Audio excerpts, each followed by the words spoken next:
finna put this fire out. Only one that could put this fire out is Stephanie White. And we're going to deal with her in another video later on. But with that being said, let's listen to Colin Cowherd turn into the WNBA, bro, because he is letting it be known the hate that this young lady is getting is just ridiculous. Let's listen to him, man. So Caitlin Clark, third season in the WNBA, has already set the record. She had another game in which she had at least 20 points and 10 assists. Colin Cowherd has jumped back onto the Caitlin Clark conversation, and he brought some serious heat along with him. NBC reporter Kate Scott also stepped into the discussion, calling out the WNBA for consistently brushing past Clark's contributions and fixating on her turnovers. Cheryl Swoops spent much of last season pointing fingers at those turnovers, and plenty of other voices have made a habit of picking apart Clark's game. But what nobody can argue against right now is that she sits at the very top of the WNBA scoring charts, and the MVP race is shaping up to be a completely different picture than what people expected. An earlier poll had Aja Wilson comfortably out front, but Clark's recent run of performances has thrown that whole conversation wide open. Cowherd came out swinging on his platform, making it absolutely clear that the backlash Clark keeps facing makes no sense to him. He laid out the comparison everyone has heard before, that her style carries shades of Steph Curry, but then pushed the conversation somewhere bigger. Has already set the record. She had another game in which she had at least 20 points and 10 assists. And I have been saying when she broke into the league, people said her comp is Steph Curry. Now, I think stylistically, the way she plays her game has got some Steph Curry. I think, though, in terms of an iconic player, she's more Michael Jordan. So Jordan. What did he say? Michael Jordan. Y'all just heard him, right? Y'all just heard Colin say, y'all talking about Steph Curry. She's Michael Jordan, bro. Haven't I been saying? His actual position is that when it comes to the level of cultural impact and competitive dominance, Clark belongs in a Michael Jordan conversation. The 20-point, 10-assist games are stacking up. Records are already falling in just her third season, and Cowherd believes the ceiling has not even been touched yet. The Jordan blueprint gets mapped out pretty clearly when looking at Clark's career arc so far. Jordan came in as a phenomenon, missed significant time with injury in year 2, then came roaring back in year 3 as arguably the best player in the sport. Clark's path mirrors that almost exactly. Electric rookie year, injury-shortened sophomore season, and now a third year where the numbers are drawing gasps. The piece Jordan eventually needed was Scottie Pippen. Cowherd's take is that Clark already has her version of that in Kelsey Mitchell, who pulled MVP votes herself and brings real danger as a second option. Y'all talking about Steph Curry. She's Michael Jordan, bro. Haven't I been saying for the last 3 years she's Michael Jordan? She's Michael Jordan. Did we not just see her make a clutch 3 with the game on the line? Long distance, in traffic. Michael Jeffrey Jordan. I've been saying that. She's female Michael Jordan. Period. Jordan walked into the NBA. He was rookie sensation. So the argument shifts. The who is this new star chapter is over. That phase was thrilling, but it served its purpose, using this Taylor Swift framework that Cowherd laid out. The self-titled debut was stunning, but Fearless was the moment that separated her from every other artist. Clark is now being asked for her Fearless, a championship run, a deep playoff push, something that moves her from fascinating talent into the conversation with the all-time greats. Period. Jordan walked into the NBA. He was a rookie sensation. Year 2, he got hurt. Year 3, he was like the best player in the league, arguably, and he then needed his Pippen, got it in year 4. So Caitlin comes into the league, rookie sensation. Year 2, last year she's hurt. Year 3, okay, her stats are great again. When is she going to start winning at the next level? She has not won a playoff series yet. And so my take is she has her Pippen. Kelsey Mitchell was a player that... The individual brilliance has never really been in question for those paying honest attention. The next, though, keeps coming up as the variable that nobody wants to fully address. Cowherd did not dance around it. He flagged Stephanie White as someone who is not currently the right fit for what Clark needs to become.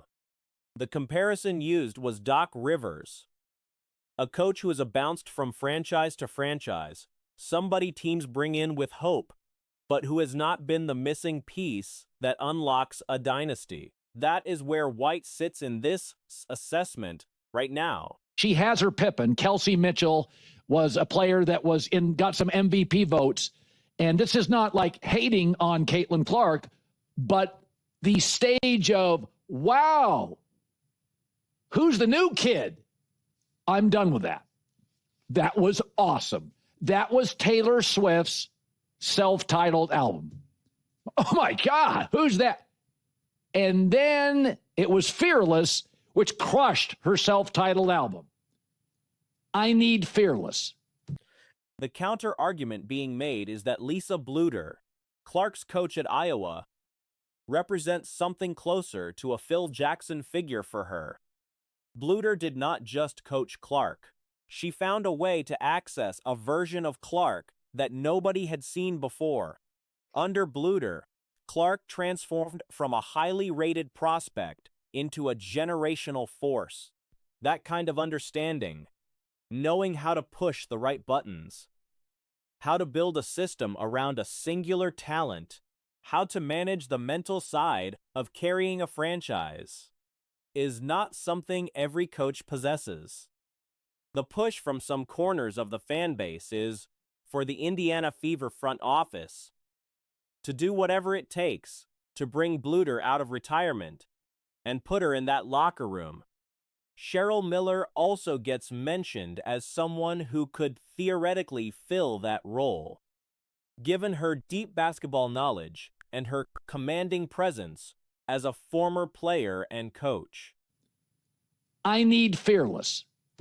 And that's what we finna get from Caitlin Clark. Fearless. On a whole nother level. Whole nother level of fearless, bruh. Trying to tell y'all what it is. This is great. I've seen the stats. She shoots from a long way away from the basket. That is awesome. But there are stages to greatness. And I've always felt her game is Steph. I think she has a chance to be Jordan-esque.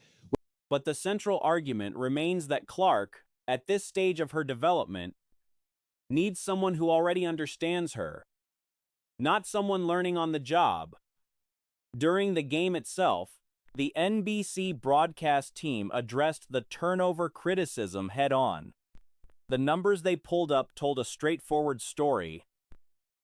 Nicole Yoki, among the league leaders in assists, averages as around 4 turnovers per game. Cade Cunningham, playing at a high level, sits at roughly the same turnover rate against his assist numbers.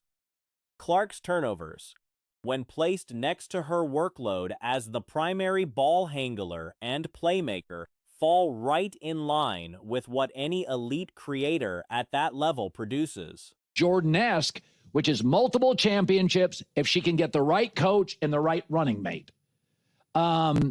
And I think she has that player. Y'all see that? Y'all see that slight at Stephanie White? He says she has the right player, but she don't got the right coach. Caitlin Clark need her Phil Jackson. That's what we need. We need Lisa Bluder, bro. Lisa Bluder was Caitlin Clark Phil Jackson. The broadcast called for calm. noting that high-volume playmaking simply comes with a certain amount of risk, and that the criticism aimed at Clark in this area applies to virtually every top-floor player in the league. The overall picture being painted across these conversations is consistent. Clark has the talent. She has a genuine co-star in Mitchell, and the individual performances are already historic. What remains is unsettled is whether the structure around her, specifically the coaching, is equipped to take her where her ability suggests she can go. That question is not going away, and based on how this season is unfolding, it is only going to get louder. Let's be honest. This is some genuinely baffling stuff. Jackson. That's why everything was so good in Iowa.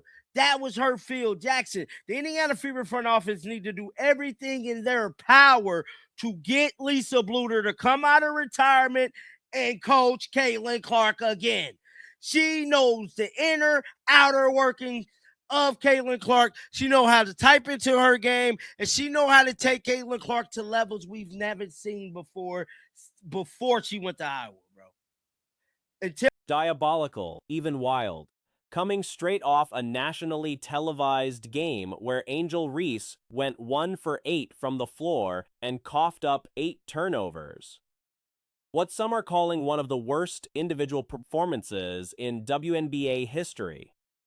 The news of her BET Sportswoman of the Year nomination landed like a punch to common sense. Her shooting sits at 33% on the season. She had climbed up to 45% last year, but that progress has completely evaporated heading into this year. The BET Sportswoman of the Year nominees for 2026 include Aja Wilson, Angel Reese, Clarissa Shields, Coco Gauff, FloJo Johnson, Gabby Thomas, Jordan Chiles, Naomi Osaka, and Sha'Carri Richardson. I think Angel Reese is shooting 33% from the field this year. She had gotten herself up to 45% last year. But boy, coming into this year, nah, improvement, get out of here. What are you talking about? And I saw this come across and was like, are we doing this again? Question mark? Because she's won this award, which is pretty baffling. And last year, she beat The list is confirmed on the official BET website. There is no question about it. Here is the thing.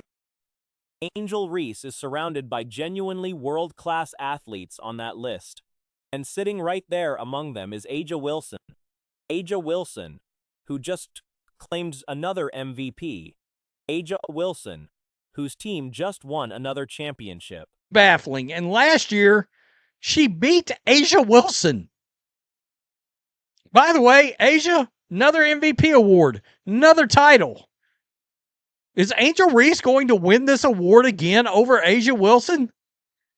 Because, and I got to tell you, this is getting destroyed. But let's just go over here to thatgrapejuice.net. I didn't name this site, folks. Aja Wilson, who hit a game-winning shot to capture her 4th title, and yet, somehow, Reese already took this award from Wilson's when Reese's team finished with 10 wins, and she was reportedly on the verge of quitting on them entirely. Reese has now won this award 3 consecutive years, making her one of only 3 athletes to claim it multiple times, alongside Serena Williams and Naomi Osaka. That history alone should raise eyebrows, but the current nomination, coming on the heels of Sunday's disaster performance, takes the conversation to a completely different level. The real problem here is that this kind of recognition does not help Reese develop. It does the opposite. I didn't name this site, folks. I'm just letting you know. Thatgrapejuice.net. Wow. Sportswoman of the Year award. Aja Wilson, Angel Reese, Clarissa Shields, Coco Gauff, Flo J. Johnson, Gabby Thomas, Jordan Childs, Naomi Osaka, Sha'Carri Richardson. Did Sha'Carri put the weed down long enough to run a track? It removes any urgency to sharpen her game, to refine her craft, to become a genuinely elite basketball player. The evidence of that stagnation is right there on the court for everyone to see, and Sunday's performance made it impossible to ignore. She remains arguably the worst shooter in the league. For a post player, the inability to consistently convert layups is a significant issue. Meanwhile, her own supporters, people who have defended her through thick and thin, are now publicly throwing their hands up. Social media is full of fans saying they simply cannot make the case for her anymore. Track meet. I don't know. Who knows? Nonetheless, I saw this and was like, okay, I want to confirm it. So I came over here to BET. Oh, no, don't want your newsletter.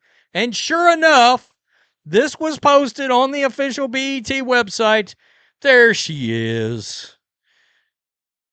I can't even do it. Listed right alongside of, let me be real. I mean, I'm not the biggest, The deeper issue is not just that Reese may win an award she does not deserve. It is that her nomination takes up space that could have gone to someone like Nafisa Collier or Kelsey Mitchell or any number of players quietly putting in elite-level work.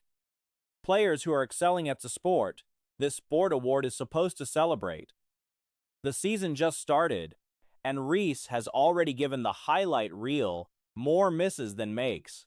At a basic level, the question has to be asked: should sports awards not require some demonstrated excellence in the actual sport? The nomination, by any objective basketball measure, does not hold up. like Naomi Osaka fan or but Angel Reese is legit around some world-class athletes here.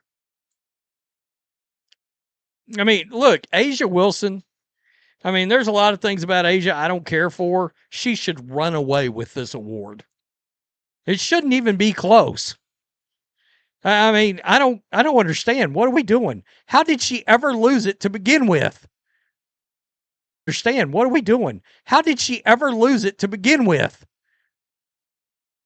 How has Angel Reese ever lost this award to Angel Reese? So, there you see right there, Angel Reese has been nominated for BET Sportswoman of the Year 2026. You know my issue, this doesn't help Angel at all. It just artificially stimulates whatever in the hell's going on in there that's got her from not applying herself to her craft, which is basketball. It's supposed to be basketball. And it very publicly and vividly played out. We've seen it play out before. It maybe played out on a whole new bad level on this past Sunday, for real. Right here, she has won this award for the past 3 years. And is the only